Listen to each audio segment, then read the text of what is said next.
Ooh, an error occurred. Wait a moment, try again. Hold on. It's not showing as live on my end. No. We are live. Hey, Hey, there we go. There you go. That's never happened before. It's 12 o'clock still, so we're fine. And you're listening to Graham, Stephen, and today Courtney as well on Wow Ergonomics. Hello, everybody. How are you? Hello. Hi. Yeah, good. Thanks. Happy to be here. Good. You're a rose amongst thorns. Are you talking to me or Courtney? Yes, Graham? Stephen. Okay. Absolutely. Now, Courtney, we will be talking to you in a little bit about Voice Power, which is the company you work for, and all things voice. And as you know, I did a poll on this today and got some really interesting comments back. Some people quite negative about using their voice, so perhaps we can sort of allay their fears and make people realise that it's not all as bad as it used to be. And I think it was interesting to hear all of the comments about sort of Alexa and Siri and things like that. And I know you've done some really funny posts about those particular voice controlled devices on LinkedIn as well.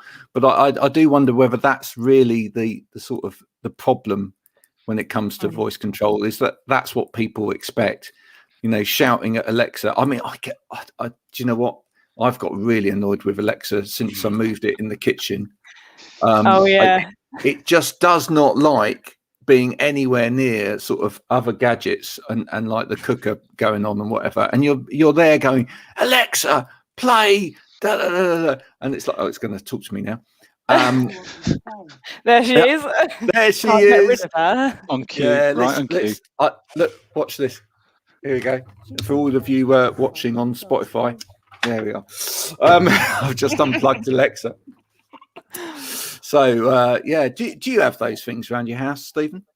I have an Alexa that actually is within, do you say voice shot or ear shot? So I'm slightly conscious of mentioning that said name. And yeah, what is she going to be playing that I paused about 2 weeks ago and forgot to unpause? Can't think who I was listening to, but I remember pausing. It might have been REM actually. I think I was listening to REM one day and then paused it and never unpaused it. So at some point, that's probably going to kick in. It will have forgotten that by now. Ah, good. Yeah, no, it's once you go past 30 minutes, it can't remember there we go. what you're doing.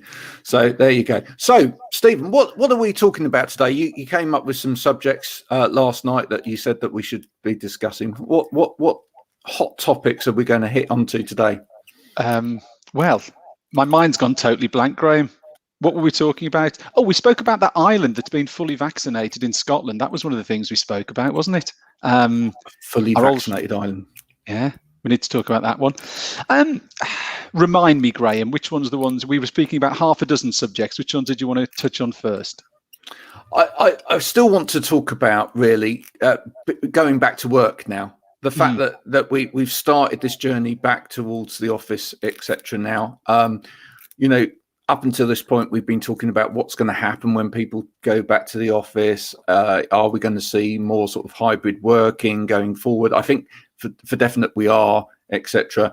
But, in general, as people are transitioning back, are we seeing those changes in culture out there in terms of the way people are working? Or are people actually just getting back to the way things used to be?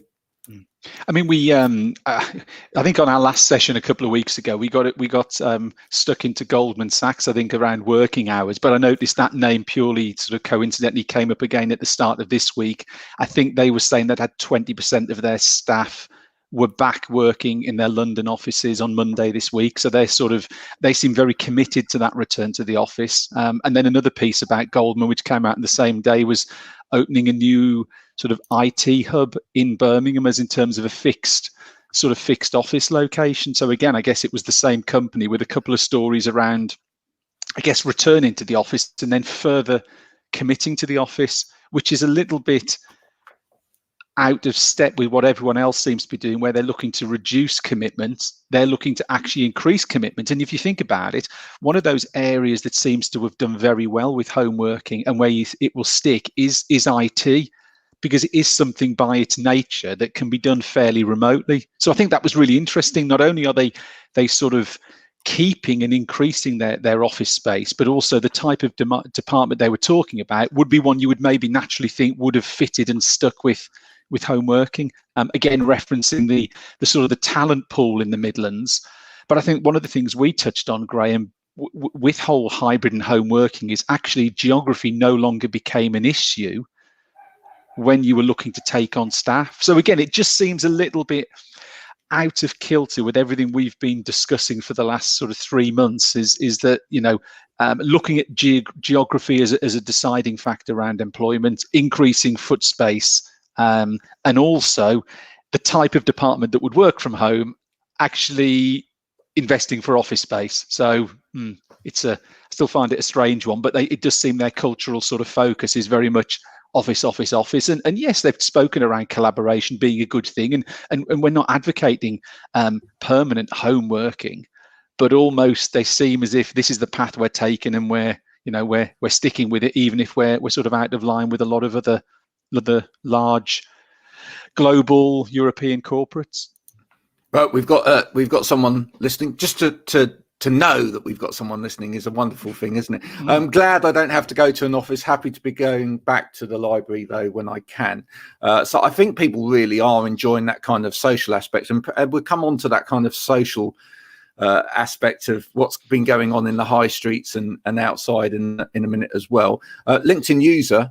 I don't know why it sometimes comes up as LinkedIn user, but if you'd like to identify yourself by telling us who you are, that would be wonderful. We can actually give you a proper name shout. Courtney, you look like you're in an office there, unless you have a voice power thing on your window at home. It's all an illusion. It's I'm an actually at home. Oh right, there you go. We all invested in some signs, make it look more professional in the home working environment. Yeah. But I think the team were chatting actually earlier on in the week about how, obviously a lot of people are going back to the office this week, but we've actually really thrived in a home working environment. As a team, we've kind of reached a point where we've got a good plan. We all know what we're doing. We still communicate really often, which obviously is key. But I think we were saying how funny it is that you do something just because it's what everyone else is doing, and that was the case for us having an office. It was just the thing. You have to have an office, but since being remote during the pandemic, we've kind of come to the conclusion that working from home is actually better for all of us. And but so does that mean the office is going? Yeah, I think so. Right. Yeah, I think it's something that we're continuing to do because it's working. We're still working really well as a team, not being in an office. So I think it is preference, isn't it? I think finding that balance now, people have been kind of reminded that actually employees can be trusted to work at home, and just finding that own balance for your own business, I think, is really important, and just following what the team prefer and want to do. No, absolutely. Go on, Stephen. You're going to. I was just going to say it's interesting what Courtney was saying there, but I think this I think is a trend we will certainly carry on seeing. But also, there's so many options out there. Whether it's hotels or we've touched on retail space in the past that will be converted or available to do those team meetings. For an organisation like Voice Power, you could simply move to having a once a month team company meeting, hiring out somewhere that's fairly central, so you've still got that ability to sort of with a bar, engage, collaborate with a bar, absolutely, collaborate, but also you haven't got the commitment, and I think there'll be more and more of these type of spaces sort of rising up. I was reading an article, actually, I think it was about a week ago, Graham, so we didn't have a session last week, where they've been talking in Ireland, not Northern Ireland, actually in Ireland, about focusing around pubs and looking at pubs that are no longer trading and turning them into regional sort of office hub type businesses or locations. So I think that's where that industry is going to really thrive. So Voice Power, example, won't need the office, but every month they may go, right, we're going to meet on the first Thursday of every month, and we're going to meet at this location. So you still get the collaboration, but you don't get the financial commitment of an actual office. Well, I was joking, but I wasn't joking when I said pub, no, because I know you were. At the end of the day, and this is the bit that's kind of surprised me this week, was just how much people have missed the pub. Just driving down my house garden is a pub too now. We need to know who this person is. We do need to know who you are. Yourself. You're coming up with some great stuff. But just driving down the high street the other day at 8 o'clock in the morning, and seeing a whole load of people sat outside the pub with their pints and cars tooting them and waving, going, yeah. It's like, I was thinking 8 o'clock's a little bit too early, really, isn't it, for points? But people have really kind of missed that kind of environment and just socializing with people. So it kind of makes sense to me that you'll see coffee shops and pubs and those kind of and even eateries kind of combine with sort of co-working spaces or spaces that you could hire out as a business to go and work in. Because why not? I mean, people want to when they get together have that social aspect as well as the business aspect. And wait, are you getting together with your team on a regular basis then, Courtney, or are you just doing that remotely at the moment? Yeah, so what Stephen said is on point, actually. When the guidelines permit and, we're in a bit of a safer place, we will be meeting up monthly, hire a meeting room, things like that, because we do have a monthly meeting anyway. So we will be using that as an opportunity to see each other in person, catch up.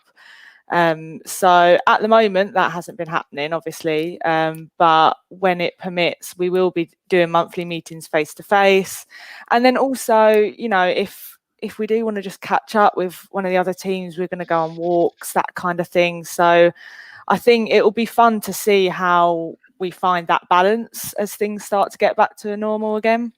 Where are you based exactly? So I'm in Leeds. Our old office was in Harrogate, so most of the team is in Harrogate. But we've got Paul, who's in Selby, so we're kind of a bit all over the place. But Harrogate will probably be our hub, if you like, for those meetings. So for you, did that used to be a commute on a regular? Yeah. Wow. Yeah, and I couldn't drive at the time either, so it was the train. Oh no. And it was a nightmare. Yeah. So I don't miss that journey at all. No. I go on a nice walk instead in that time now, start the day. So I think it's the fake commute. Yes. Well, yeah, it is pretty much a fake commute, isn't it? Yeah. When you look at it like that. But I think even that in the early stages of lockdown, even that little walk to the train station and then from the train station to the office, I did miss that, in the early stages, because you're like, oh, well, I haven't been out all day. This person who still won't tell us who they are is coming up with some great terms. Netwalking. I haven't heard of that one. I don't think, Graham, we should give them any more airtime with their comments until they reveal themselves, because there are a lot of good ideas coming out here, but we need to know who this is. Yeah, absolutely. So no, that's great. So let's talk a little bit, because we've got Courtney here. Let's talk a bit about using your voice, etc. The poll this morning was asking people if they could automate any part of their working process. Would they do that using their voice? And there were, as I say, there were some negative comments there about, oh, how would that work if you're in a room with 38 other people? My experience of technology at the moment, where you voice control it, is you end up shouting at it. So how can this work? Give us a little bit of insight into what it is that voice power can actually do with some clients. Yeah, definitely. So I think I included the shouter as a character in one of my recent videos, in terms of popular voice recognition users, and that is a really common one actually, people just shouting at the computer hoping it will do something. But something we promote firstly is a noise cancelling microphone of some sort, whether that's a headset like this one.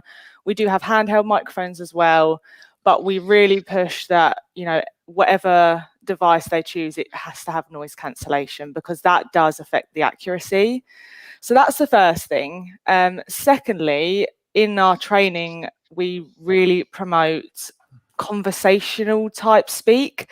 So I think a lot of people, as I said, will shout or speak a bit like a robot in slow motion.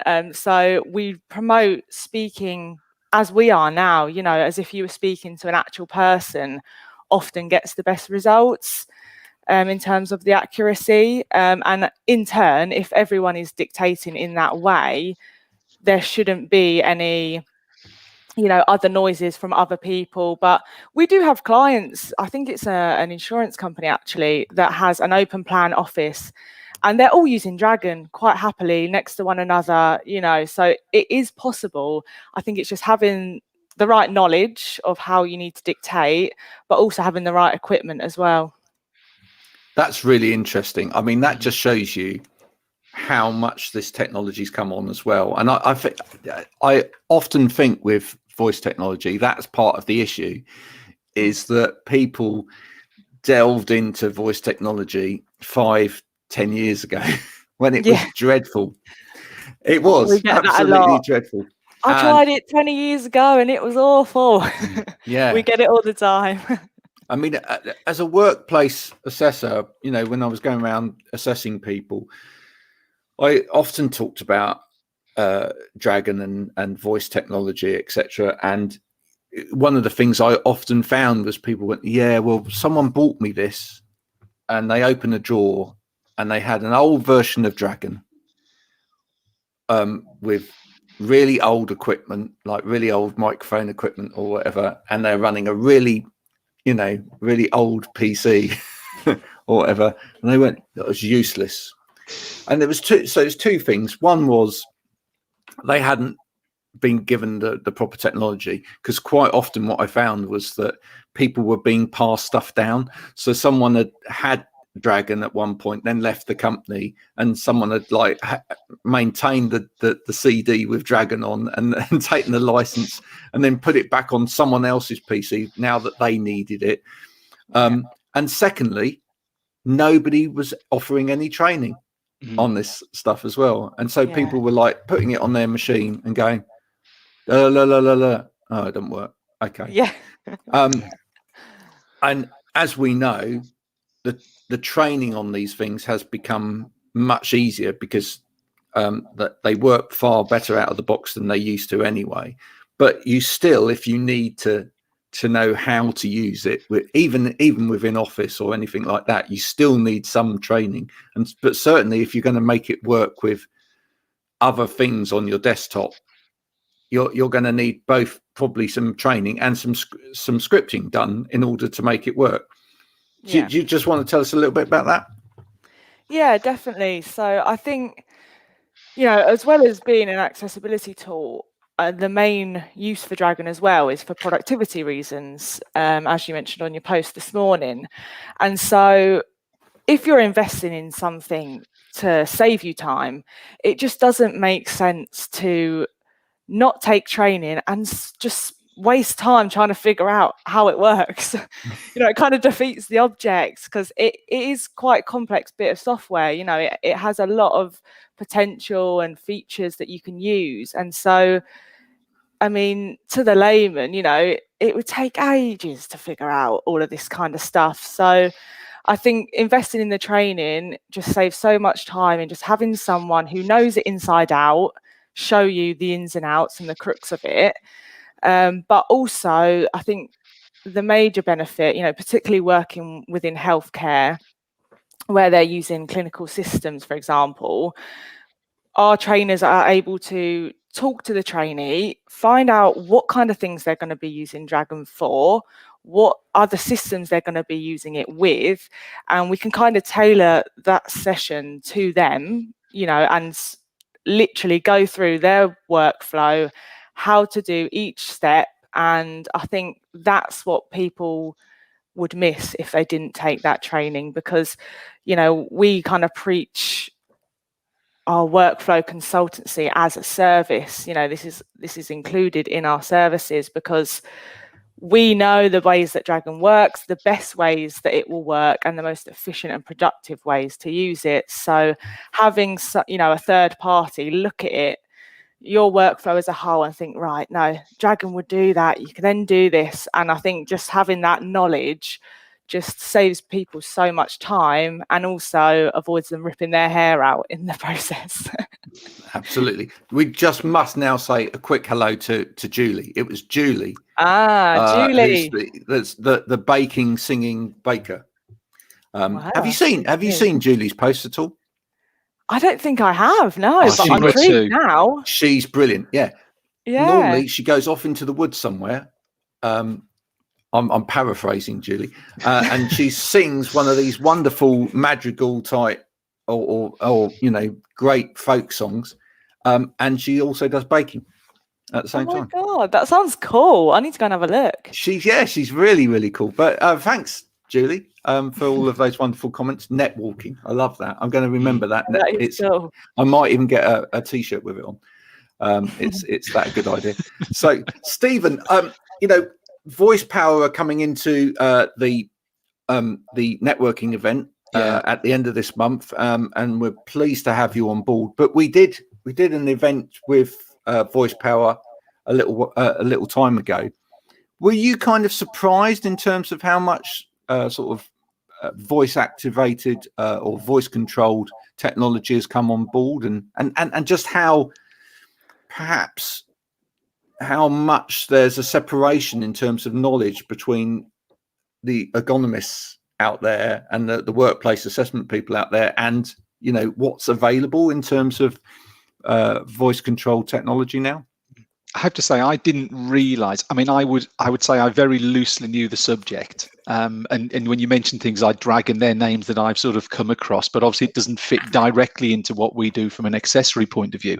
But I was staggered at the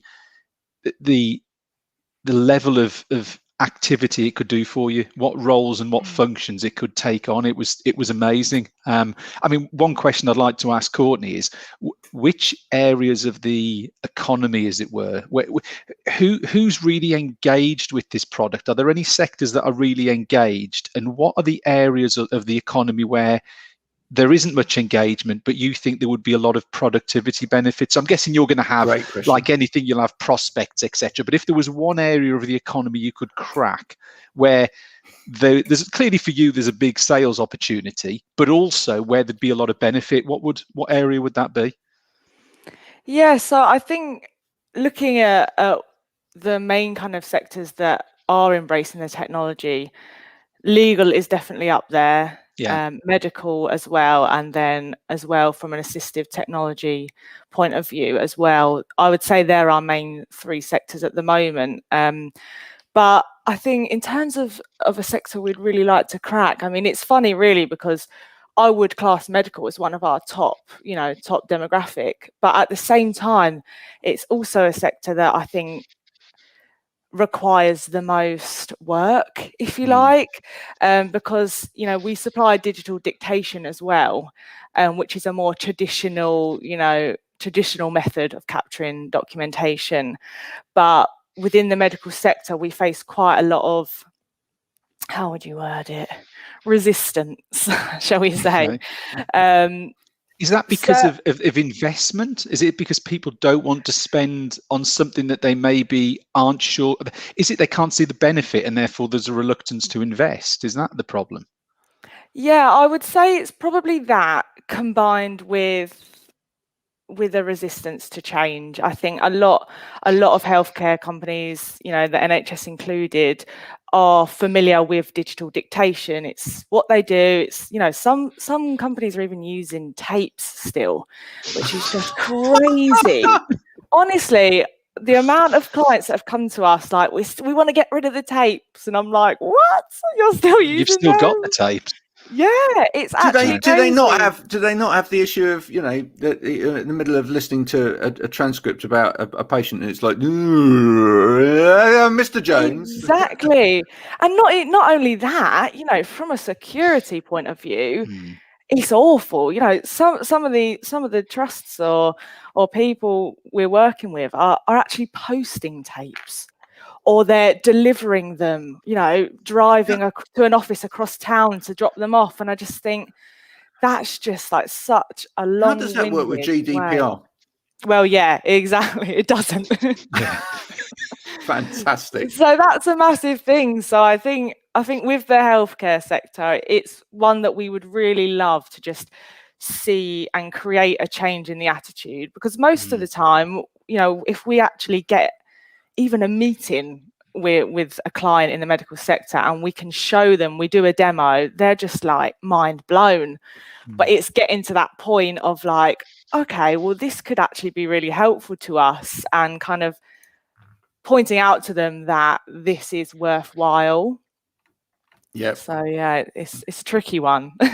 Let me I just think, go. Graham, I was going to say, I think there's parallels with what we do with, you know, with our organisation and the ergo sector. You know, like we've discussed many times, there are still, yes, whilst there are lots of companies who go out and invest in the equipment we do, and you know, there's a number of people you can go to for products that we provide. There are some people who really get it, but there are still a huge percentage of businesses who don't go and invest because they still look at it on the pound notes. They're not seeing the investment, they're not seeing the benefit. So I think there's a lot of parallels with what we do, with what Courtney's explaining there, is to try and get people to understand what are they going to get from it. There's lots of value out there, but sometimes they won't look beyond the pound note, and it is very, very frustrating. Yeah, no, Yeah, absolutely. it's looking at the long term, I think, is what we try and encourage clients to do. You know, like initially, yeah, it's going to take investment of money and time, but in the long run, you know, a client that's using the new version of Dragon Medical One, I think it's Oxford University Hospital, in a recent webinar they did, in the pilot, the first year alone, they saved 48 days just by using the auto text command within Dragon. And that's not including, you know, other aspects of the software. So what can you do with 48 days? More patients, a better service, staff training. You know, I think when you look at it in terms of what you can achieve in the long term, that's where you see the return on investment. And I think people find it hard to look past that initial pricing. Don't you think that there's still, as well, though, a big disconnect, not just in terms of things like Dragon, but other assistive technologies as well, between the support we try and give students and then the support that we try and give people when they go out into the workplace? I know there's access to work. I mean, I've been there, seen it, done it, got the t-shirt. I know there's access to work, but the majority of the time, companies do not necessarily think we have got to give people the tools that enable them to just get on and do their job within, you know, with whatever cognitive processing issue or whatever that they've got. Students, you know, because we've got the DSA in this country, for people that don't know, that's the Disability Students Allowance, that pays for anyone that's, you know, dyspraxic, got dyslexia, dyscalculia. If they go through the process, they can get an assessment, and they will quite often get recommended things like Dragon or, you know, text-to-speech solutions, etc., and which really helps them in terms of being able to study effectively, but in terms of their productivity. And I know that a lot of universities have started looking at that and thinking, well, we should try and make these things inclusive and give them to as many people as possible. But then they get out into the workplace and, they start again. It's a massive problem, is it not? Yeah, I think so. I do think, though, we have a lot of clients that have come through following an access to work assessment, and although, you know, there are those challenges that you mentioned, it's quite refreshing for us, because in those scenarios, we don't have that battle with the client on the training and why it's important, because with most access to work assessments, the training is recommended and it's included. And I think in those assessments, they appreciate why the training is so important, but there's definitely a disconnect with, professional or medical clients. They see the training as an option, and so, oh, we don't need that, we'll be fine, we'll just have a look online and find out ourselves. So I think the accessibility side of it, I think they definitely, I don't know if it's because they have to, but they definitely take a better stance in terms of looking at everything that person needs to work successfully. Yeah. I think one of the other interesting areas when it comes to voice control as well is that for some people, speaking stuff out doesn't necessarily feel right or doesn't work with them as naturally as it does to actually type or write or do something in a more manual way. And I'll be honest, I'm one of those people, if it comes to using Dragon within Word, and sort of, just making Dragon pour out ideas, I actually find the physical aspect of typing helps with creative writing. I don't find that as easy just coming off the top of my head, although I can talk for England. It doesn't work when I've got a blank piece of paper in front of me. However, having said that, what I had found over the years from using Dragon and doing a little bit of scripting and stuff myself is that actually I found that I could use it really effectively when it came to sort of boring manual tasks of cutting and pasting and moving content from one place to another. I don't think there's a real understanding there about how much Dragon could help, or these things could help in those instances. So even if you still really like to type and produce stuff in writing using a keyboard, it could really just help you in terms of that kind of, boring form filling, for example, or processing of data. Do you want to just tell us a little bit about that? Because I think that's an area that people just really don't get. Yeah, definitely. And I think that's something that people were kind of alluding to on your post this morning. The fact that if you have voice recognition software, that you have to use it for everything, when actually that's not the case at all. It is very much a matter of preference, and also looking at those tasks, that you might find so boring and mind-numbing, or ones that take you forever and a day. It's looking at those tasks and thinking, okay, well, I could use Dragon just for that. So we have clients that will use it just to complete patient consultations. Some legal clients will just do it for reports. Some people just use it for emails, simple, but how much time do we spend emailing in a day?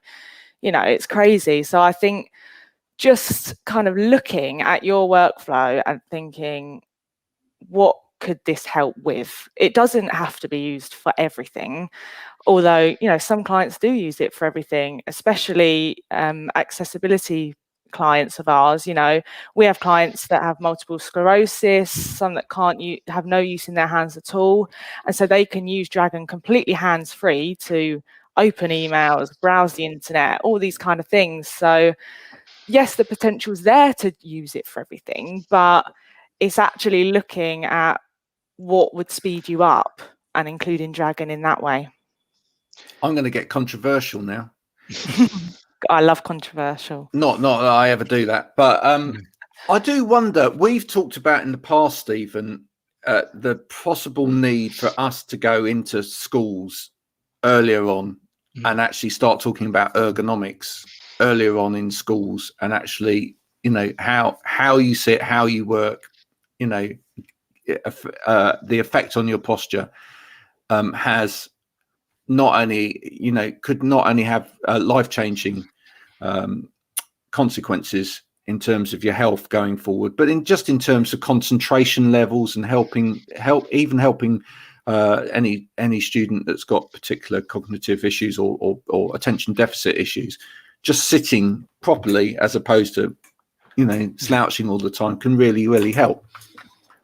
I wonder whether the case is the same with talking about voice technology as well, because I think one of the issues with the fact that we gravitate towards writing or typing or whatever else is because that's what we learn right from an early age.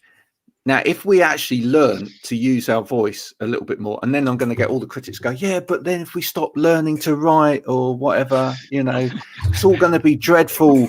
The kids won't be able to write or whatever. Kids can't write anyway. But if we actually learnt to use our voice to control things at an earlier age, it would come more of a second nature. Yeah. I see a lot of parallels with like I said before, Graham, with what we do. I do wonder, you wonder how many people are struggling in the workplace because they're not provided with the right accessories. It then makes you think, how many people are struggling in the workplace when there's solutions out there, but people aren't aware of it or aren't investing. So you think, how many people are going to work every day and it's a real bind? They're finding their work difficult.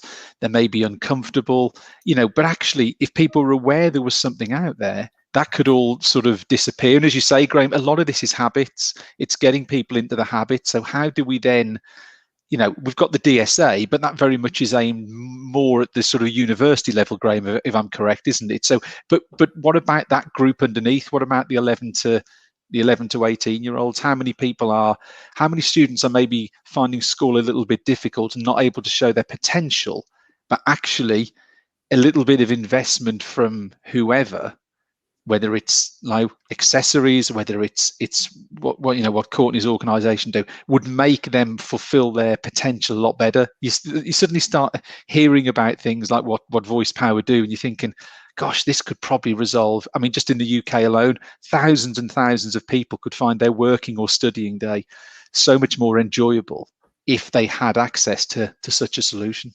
Well, I've got 5 children myself. And so I've got a good spectrum of children to look at in terms of age, etc. And I look at how they work with technology. They're just much more used to it anyway. They're much more used to being able to say to, I don't have to teach one of my kids how to use Alexa. Yeah. Right. We all sit there when the first time you ever seen Alexa, we're like, oh, how's that work? Yeah. Plug it in would help, right? Got to plug it in. Then I've got to learn these phrases or whatever. They just talk to it. They just know. They just pick it up and go with it, etc. They're quite used to using an iPad and getting an iPad to look up something by using Google to press a button and then doing a search by voice. We've now got a Q Skybox downstairs with the voice remote. Yeah, so you don't sit there typing anymore, using scrolling through the letters to look up you just go, oh, I want to watch this, and there it is. So voice technology is coming in, and children are getting better at it. But I just wonder whether if we started earlier and said, look, actually, let's not necessarily go, oh, it's got to be writing in schools or it's got to be keyboards in schools, but actually give Johnny, a microphone, etc., and just let him talk to the screen. Let him compose on the screen. Teach him how to do Dragon early on. Just wonder how much that would really have a massive effect on skills once you go out into the workplace and thinking about how we do this stuff as well. I just think there's so much time that people could save during the day, and why I always gravitated towards finding out about assistive technology, why I went off for 5.5 years to do assistive technology when I was deeply embedded within ergonomics, was I just couldn't get through this kind of nagging in my head that we're going out there and we're saying, right, get a sit-stand desk because it will make you move a bit more. Get a chair with dynamic movement and flow in it because that's going to move a bit more. Take a break because that's going to get you away from your desk, etc. And then people would always say to me, yeah, I can't take a break because I've got this workload. And then I was looking for that golden ticket that said, how do I give people back time in the day that enables me to now go and say to them, you can now take a break, right? You can now restructure your life and your day completely differently because you don't have to be sat there all day long. You know, in fact, you can be working whilst you're walking. You can be doing this whilst you're doing that. This is a different way of living. So yeah, I think we need to think about how we can start bringing this in younger. Definitely.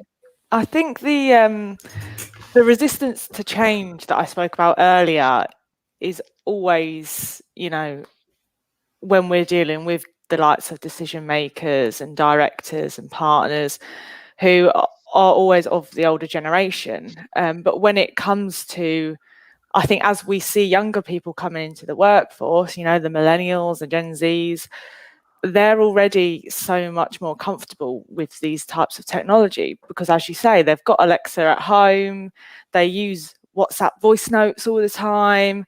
So it's nothing new. And I think it's quite similar. I mean, in my own experience, I mean, obviously I do a lot of video marketing, and when I try and get the rest of the team on camera, they're like, oh, no. You know, it's just something that the older generation are not as comfortable with.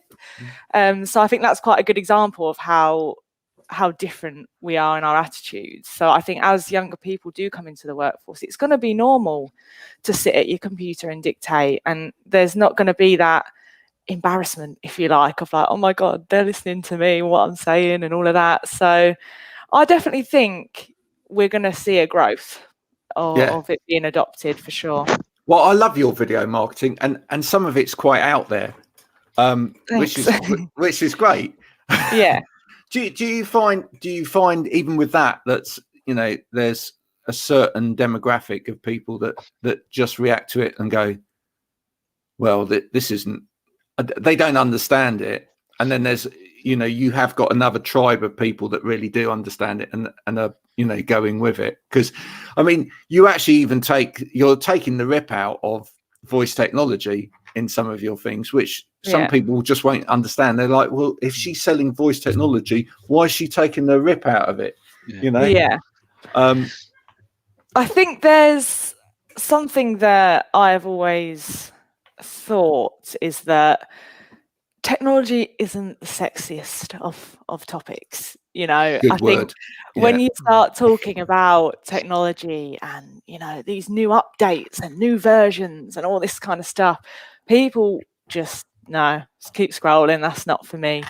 It can be boring. So I think if there's a way to kind of put across something in a passionate or exciting way, it's a much better way to grab people's attentions and start those conversations. So I find doing that through video is much more effective than if I just wrote a blog, you know, on this new version of Dragon or anything like that. So I think I know what you mean, because I do often think, do people know what we do? I think that's always a struggle trying to convey that online. So I think finding the balance between serious posts and actual factual what we're doing, things we're up to, and as well as the funny, jokey side of things, I think finding that balance is definitely important. Oh, it absolutely, you know, it's I could talk about social media marketing all day long because it's what I do, but it's you know, at the end of the day, trying to create a space where people come and talk to you in the first place because they, you know, you've stopped them and you've got their attention. That's what you're trying to do, you know. And clearly when someone sees a video of Courtney singing in the car with her friend, you know, which is one of my favorite posts, because it was just class. You know, people will look at that and go, well, what's that got to do with, you know, anything else? Although you are singing, so that's voice power in itself. Voice. It's not a good one, but I'm using it. So what you're saying is that anybody can achieve this. But you know, at the end of the day, you are stopping people and you're getting people to pay attention. And certainly that's one of the things that I've, you know, tried to do in the ergo world as well. I just felt that the ergo world had a similar thing. You know, there's so many posts out there that were just being pushed out into the ether where it was like, this is a chair, this is a desk. And it's like, you know, it's like, oh, wow. Someone's really excited by that, you know, and it was like, how do you get people to stop and have a look at this stuff and then take them on the journey? Because clearly, you know what you're talking about as well. It's not like, you know, the sum of Courtney is I can sing in my car, eat chips, and you know, do funny skits about Alexa. You have to know your beans at the end of the day as well, but to get people to stop in the first place, you have to do something that's a little bit different, and then you can take them on that journey. And for me, I think things like this, like these live sessions, are good bridging gaps between the two. I think these are spaces where we can have a bit of a laugh and a joke as well. You can still show your personality and that side of things over to people, but at the same time, we can talk around serious subjects as well, and people begin to think, oh yeah, there's maybe a little bit more to that. And, you know, and then they can have a conversation with you about things. How have you found this transition, Stephen, into over this whole pandemic period? Because that's where we took everything online. Yeah. You know, have you enjoyed the move?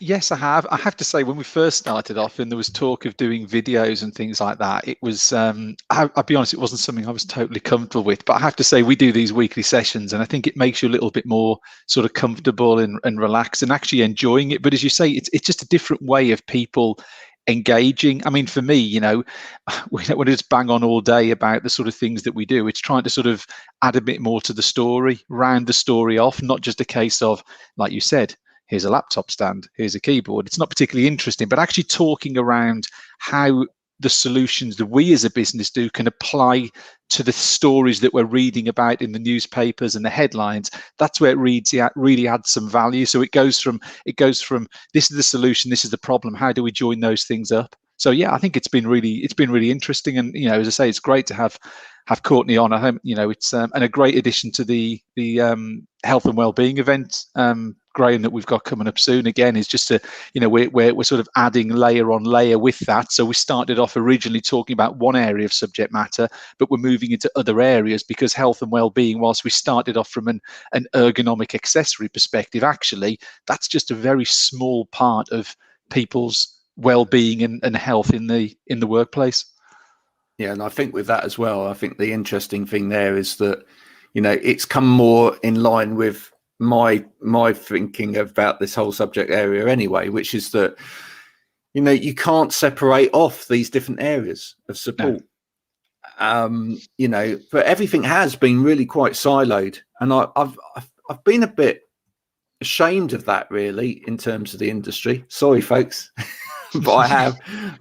You know, that I think it's a shame if you find that someone goes into a business to offer support to somebody because things are going wrong, and the only way of looking at it is through one pair of glasses, as opposed to being able to look at it and go, do you know what? I don't necessarily know about all of these things, but I have a group of connections, or I have a group of friends that could help here. And actually, so for example, let's sort your ergonomic situation out. But then, you know, I can see the benefit of perhaps you talking to someone that voice power as well, or I can see the benefit of you talking to this person about, like the last show, it was about nutrition. You need to see a nutritionist because you're not eating properly, and you know this isn't good for you. You know, sleep therapists, you know, physiotherapists, etc. All of these people offer slightly different ways of helping people and put them together.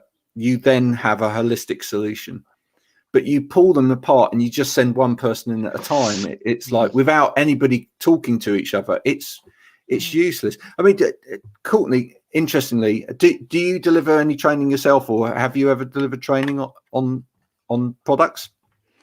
No, I haven't actually. So we have a specific team that does the technical support and the training side of things. I tend to focus on the marketing, and then I also do a bit of admin every now and then as well. So, quotes, talking to clients about what kind of solution they want, booking in the training, that kind of thing. But Vicky and Sonia, our directors, have always said, if you wanted to, we could make you a trainer. And I just think, oh my God, could you imagine me? Honestly, I would die. So I think you'd bring the fun element. Yeah, maybe. I think they've got you in the right place. Yeah, I think I agree. I think you're doing the right job. What would be interesting for you to go and find out, though, and perhaps bring back and maybe talk about at the event, would be from your trainers, what their perspective when they go in to help people in terms of using things like Dragon. Are they seeing that those people are getting any other support? Is the ergonomic piece being done for these people as well? Is there any connectivity there? Do they ever speak to any of the other people that are offering support?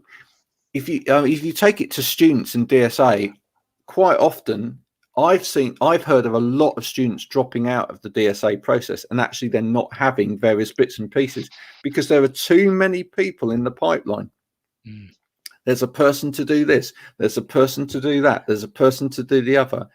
That can, for a lot of people, that can become really overwhelming, and for a start, you've actually then got to actually then find enough time during the day to have X amount of people in it, to have people that have got a wider understanding of all of these things in the first place. Maybe have a point of contact that's your I always felt, with DSA, it'd be better to have a person that goes in and sort of talks through everything with you, even if it's like an overview basis, and then says, right, I'm now going to bring in from remotely to talk to you about this. And I think that probably would work better. I'm going to get shot down in flames by some of the DSA people now, but I think I agree. You've got a point, definitely. Yeah, there's possibly another way of looking at it. Stephen, Courtney, yes. We've got the next event coming up. Yep. Talking about students as well. This whole event's going to be about students. So if anybody's interested, you can get a ticket for this, www.abetterwayoflife.co.uk. I'll find that and put it at the bottom of the screen now. Don't usually get, there we go, Graham. Just like that.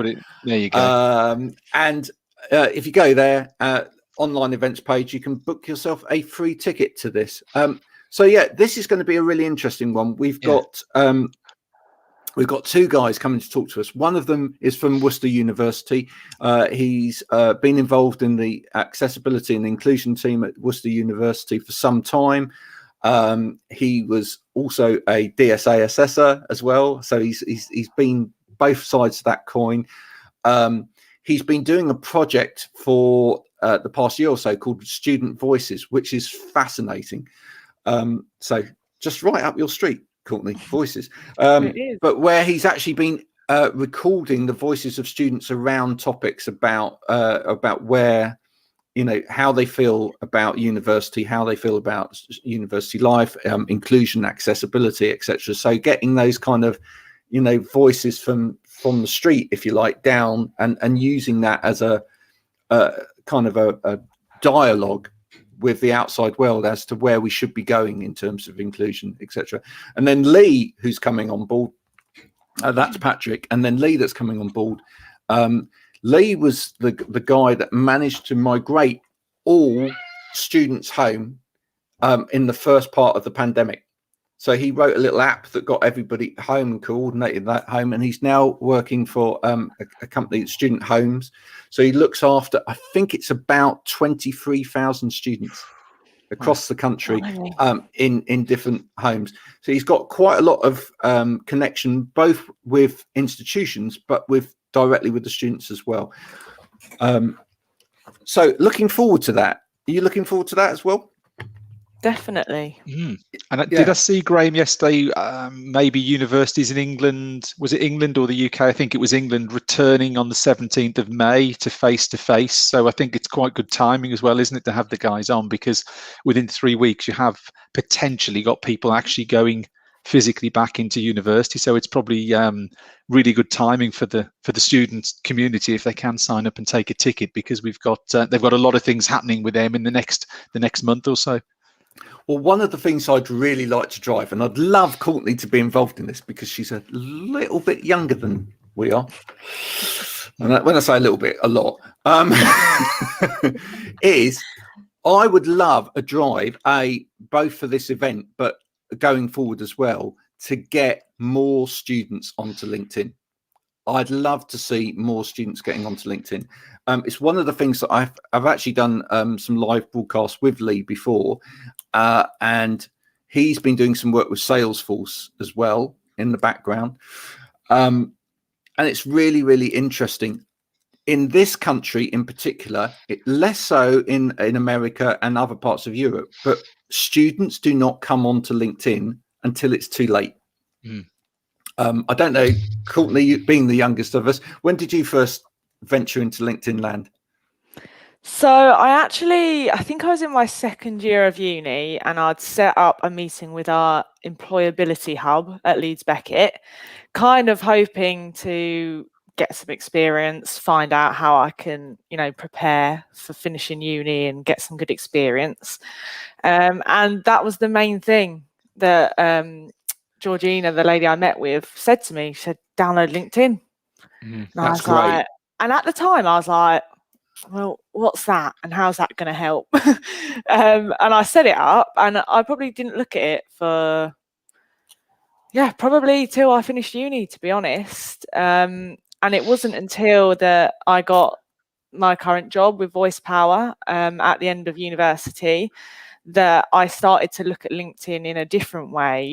It was set up for me purely as a CV, if you like. It had all of my courses on, my school, my GCSEs, nothing. I didn't post anything, literally nothing. It was just there as kind of like an online CV. And when I actually started working at Voice Power and realized how it could be used, I was like, well, why did no one tell me this sooner? Exactly. I think that knowledge of how LinkedIn can help would be really powerful to younger people, because I think, like you say, they look at it when it's too late. And some people will think, well, why do I need LinkedIn when I'm at school or a uni? Well, actually, I think it would be really good. And it looks so good on a CV. Even if you're just talking about topics that you're passionate about, it doesn't have to be work related. Just showing that you've got a passion for something, and you can create relationships with people. You never know how useful those connections would be when the time comes to finding a job. Exactly. Lee's view is that students should be getting into LinkedIn as of year one. As soon as you get to university, get on LinkedIn. Yeah. You don't need to be showcasing work. You just need to be showcasing what you are doing as a person. Yeah. What it is that you're interested in. Get on there, start following the companies that you might be interested in working for. Find out about what it is that they're doing, which way that they're going. If nothing else, you're going to know exactly who the movers and shakers are. You're going to know what kind of projects they're involved with, whether that's what you really want to get involved with or not, etc. And if you're building up that network, by the time you get to year 3, you probably just find yourself going into a job. Yeah. If you do it right, you'll just find yourself getting into a job from being active on LinkedIn. So yeah, massive campaign. I'm going to start this. I'm going to put some posts out there, and I hope you can help me with that as well. Let's get as many students on LinkedIn. If people are parents of students at university at the moment and they are on LinkedIn, let's try and get them to sign their students up. Let's get them on LinkedIn, get the student community on here, because I think it'd be brilliant. Graham, what about on a future show we get a live student sign up to LinkedIn? Fantastic. That would be cool. Let's get someone along. I mean, obviously, we're not going to see a huge amount. I mean, obviously, you can do the technology piece around what they're going to see on their screen, but actually, it'd be really interesting to see someone just navigate it, get on, and understand how it all works. And then it shows, like we've talked about voice power, how easy some of these things are that are out there that people aren't fully aware of. Yeah. And I've sorry, I didn't want to cut you up there. But I was also just going to say that if whilst at university that I knew LinkedIn could be used in the way that I'm using it now, it would have been such a valuable tool, even for like my dissertation, when I was writing that, if I could have used it as a way to gather research and do a poll or get other people's opinions, it would have been so helpful and such a great platform to kind of put feelers out there and generate conversations that I think it could be really helpful in that way as well. Yeah, absolutely. It's one of the things that I said on the introduction to this next event, because we've also got Nicola Pease on board now, who's obviously promoting flexible working, etc. Is that I'd love to see a start of a collaboration between some of the student bodies or some of the institutional bodies and the Flex Working campaign, in terms of talking to students about what they expect or what they want from the workplace going forward. Because all the time on LinkedIn, we're talking to other people in work about what you expect or what you want from work, and what that should look like. But the next generation, that's even more important. To know that could be really, really invaluable. When we talk about hybrid working or whatever, do the next generation want hybrid working? Do they want flexible working? Do they want to work, more flexi hours? Do they want a 4-day working week? Do they, I mean, that's something that's never really been talked about as much as in the last month or two. And we saw Spain sort of go, look at a 4-day working week as well, but it's been touted on LinkedIn in other areas as well. Do we go to a 4-day working week? I think students coming through will have a very strong opinion of what kind of companies they want to work for, what that culture needs to look like, etc. And what kind of working world they want to work into. And if we understand that, then we can get things really right for those students coming through into the next generation of workers. Definitely. So, cool. Stephen, Courtney, we've used up an hour of our time. There we go. It was just like a fleeting glance into the future. But there we are. We will all reconvene on the 27th.